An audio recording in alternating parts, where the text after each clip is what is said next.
Hello बच्चों, जैसा कि भाग 3 में हम लोगों ने अध्ययन किया था, कुछ अंक अगर हम लोगों को दिए हों तो उससे बनने वाली सबसे बड़ी संख्या और सबसे छोटी संख्या का हम लोगों ने अध्ययन किया था।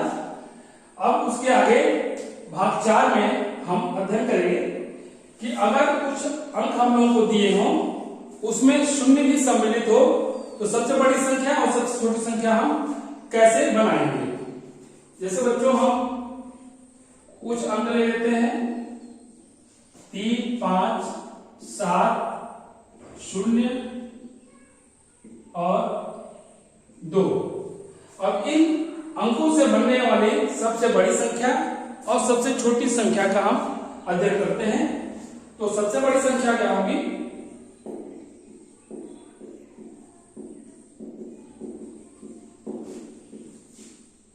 सबसे बड़ी संख्या जब निकालेंगे तो सबसे बड़े अंक को पहले लिखेंगे, उसके बाद छोटे छोटे अंकों को लिखेंगे। जैसे सबसे बड़ा अंक यहाँ पे 7 है तो 7 लिखेंगे, फिर उससे छोटा 5 है, फिर उससे छोटा 3 है, फिर 2 है, फिर 0 है। यानी कि अंकों को घटते हुए क्रम में हम लिख करके सबसे बड़ी संख्या ज्ञात कर लेंगे। और सबसे छोटी संख्या के लिए क्या करते हैं? सबसे छोटी संख्या। तो बच्चों जो अंक हमको दिए हैं उसमें अगर 0 भी है तो सबसे छोटी संख्या बनाने में थोड़ी सावधानी हमको करनी होती है। वो ये करना होता है कि हम सबसे छोटी संख्या बनाते समय सबसे छोटी प्राकृतिक संख्या को पहले लिखते हैं। तो यहां सबसे छोटी प्राकृतिक संख्या जो है वो 2 है, तो 2 को हम सबसे पहले लिखेंगे। उसके जस्ट बाद 0 को हम लिखते हैं, यानी कि जस्ट बाद हम 0 लिख लेंगे। उसके बाद जो भी अंक बढ़ते हुए क्रम में है वो हम लिखेंगे। तो बढ़ते हुए क्रम में 2 के बाद क्या है? 3 लिख दिया, 3 के बाद है 5 लिख दिया, फिर 7। तो इन अंकों से मिलकर बनने वाली सबसे बड़ी संख्या 75,320 होगी और सबसे छोटी संख्या जो होगी वो 20,357 होगी। तो बच्चों जब भी अंकों में 0 भी सम्मिलित हो तो उसमें सबसे छोटी संख्या बनाते समय सबसे छोटी प्राकृतिक संख्या को पहले लिखते हैं, उसके जस्ट बाद 0 लिखते हैं, फिर उसके बाद किस अंकों को बढ़ते हुए क्रम में लिखते हैं। तो बच्चों ये हो गया कुछ अंकों से बनने वाली सबसे बड़ी और सबसे छोटी संख्याएं बनाना। अब हम देखते हैं कि अगर कुछ अंक दिए हों तो उनका योग हम कैसे ज्ञात करेंगे। तो पहला यह प्राकृतिक संख्याओं का योग। तो बच्चों ये योग ज्ञात करने का फॉर्मूला है अंतिम संख्या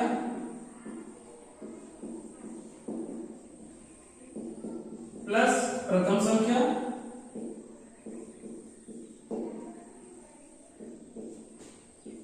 दोनों को जोड़ लेते हैं, मल्टीप्लाइड बाई n अपॉन 2।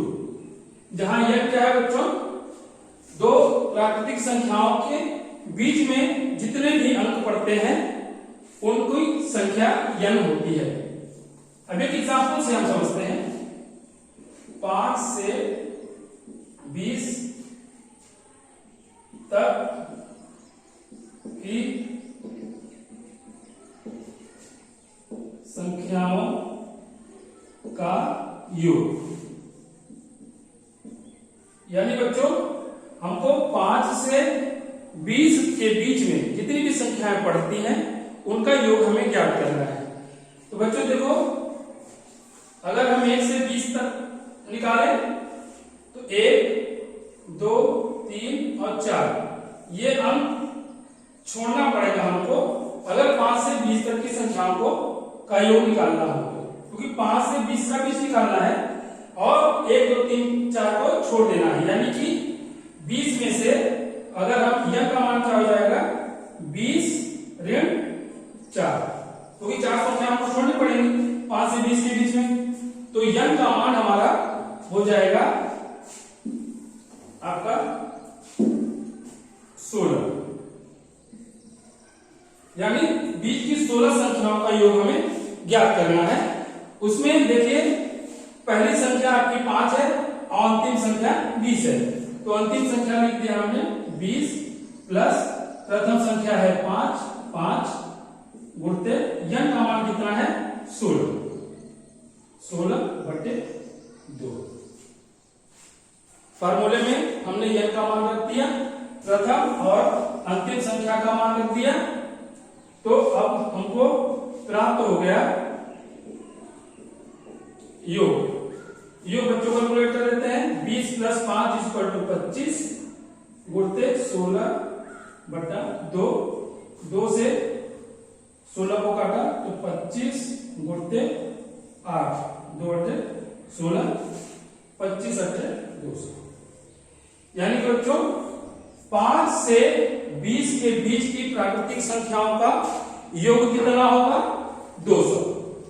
वो निकालने का फॉर्मूला ये है कि योग बराबर अंतिम संख्या प्लस प्रथम संख्या मल्टीप्लाइड बाय n और डिवाइडेड बाय 2। तो अब देखते हैं कि किन्हीं दो संख्याओं के बीच में पड़ने वाली सम संख्याओं और विषम संख्याओं का योग हम कैसे ज्ञात करते हैं।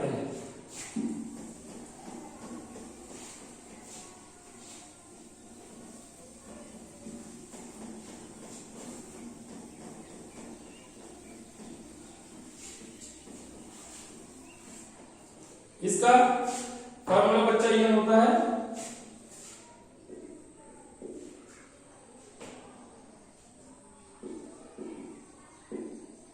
प्रथम n सम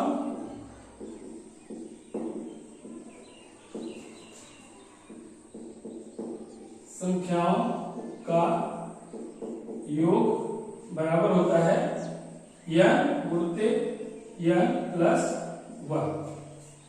इस फॉर्मूले का उपयोग करते हैं प्रथम n सम संख्याओं का जब हम योग ज्ञात करते हैं। एक एग्जाम्पल लेते हैं, जैसे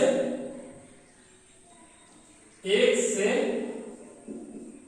60 के बीच की सम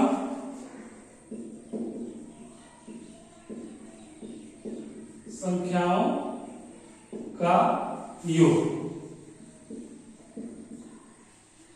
तो बच्चों 1 से 60 के बीच में कुल 60 संख्याएं होंगी, उन 60 संख्याओं में कुछ सम संख्याएं होंगी और कुछ विषम होंगी, यानी कि सम और विषम संख्याओं का योग हमारा 60 ही होगा।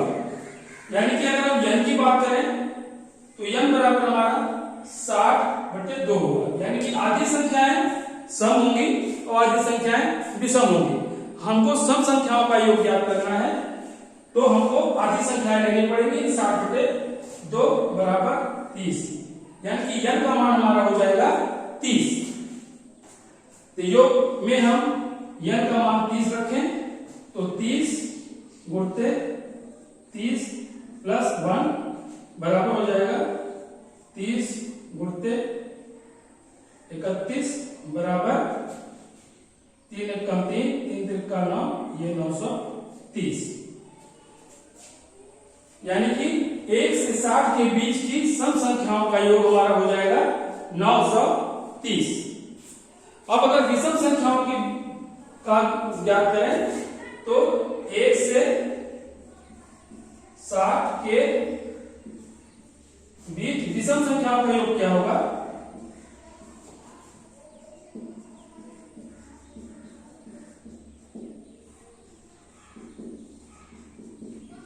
ये होता है बराबर n²। अब देखो बच्चों यहां पर भी n का मान क्या होगा, यहां पे n का मान होगा 60/30 2 बराबर 30, क्योंकि n विषम संख्याएं हैं और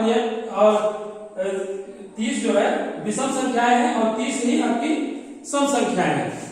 तो यहाँ n का मान 30 रखा जाएगा, तो ये बराबर हो जाएगा n स्क्वायर बराबर 30 का स्क्वायर इज इक्वल टू 0 0 3 3 का 9। यानी कि बच्चों 1 से 20 के बीच में सम संख्याओं का योग हमारा 930 होगा और विषम संख्याओं का योग हमारा 900। अब बच्चों हम चलते हैं तीसरे फार्मूले की ओर। तीसरा फार्मूला हमारा जो है वो अगर योग हमें मालूम हो तो बीच की संख्या हम कैसे निकालें। यदि n संख्याओं का योग मालूम हो तो ठीक बीच वाली संख्या हम कैसे निकालें उसका अध्ययन करते हैं। n संख्याओं के ठीक बीच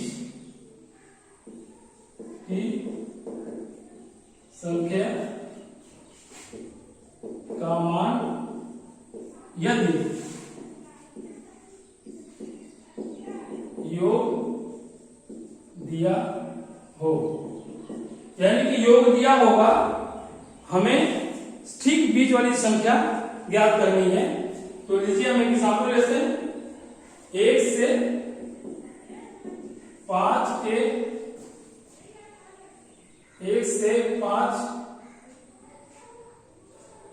के बीच की संख्याओं का योग बराबर 15 है। तो बीच की संख्या है,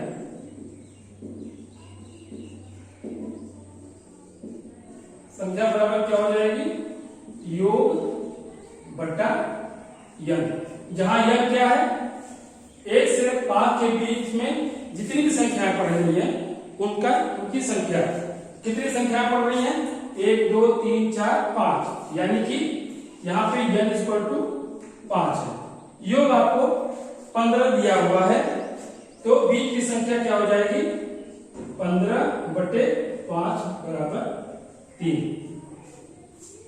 यानी कि 1 से 5 के बीच की संख्या हमारी 3 होगी और उनका योग हमारा 15 पहले से दिया हुआ है। तो योग दिया रहेगा, आपको ठीक बीच की संख्या कैलकुलेट करनी होगी। ये एग्जाम्पल से हमने समझा। वैसे भी हम इसको जस्टिफाई कर सकते हैं। अगर हम संख्याओं को लिखें 1 2 3 4 5, इनको अगर जोड़ लिया जाए तो 5 4 9 3 12 2 14 1 15, योग कितना हो गया 15। संख्याएं कितनी है 1 2 3 4 5, यानी कि 15 बटे 5 बराबर 3। देखिए बीच की संख्या 3 है, यानी कि अगर कुछ संख्याएं हमें दी हुई हो, योग दिया हुआ हो, तो बीच की संख्या हम ज्ञात कर सकते हैं। लेकिन उसके लिए कंडीशन ये है कि पदों की संख्या विषम होनी चाहिए। देखिए यहाँ पदों की संख्या विषम है 1 2 3 4 5, यानी कि n का मान हमेशा विषम होना चाहिए। 5 हो सकता है, 3 हो सकता है, 7 हो सकता है, 9 हो सकता है, कुछ भी हो सकता है, लेकिन विषम होगा। तो हम ठीक बीच की संख्या हम ज्ञात कर सकते हैं, क्योंकि इधर 2 है, इधर 2 है और बीच की संख्या हमको ज्ञात करनी है। तो बच्चों हमारी संख्या एवं संख्या पद्धति का चैप्टर यहीं पे खत्म होता है 4 भागों में। आप वीडियोस को बराबर बार बार देखते रहें। पीडीएफ के माध्यम से आपको अभ्यास कार्य के लिए आपको प्रिंट आउट मिलेगा, आप उसको हल करते रहें। जो क्वेश्चन आपको ना समझ में आए वो अपने अध्यापक से आप पूछ सकते हैं। तब तक के लिए आपका दिन शुभ हो।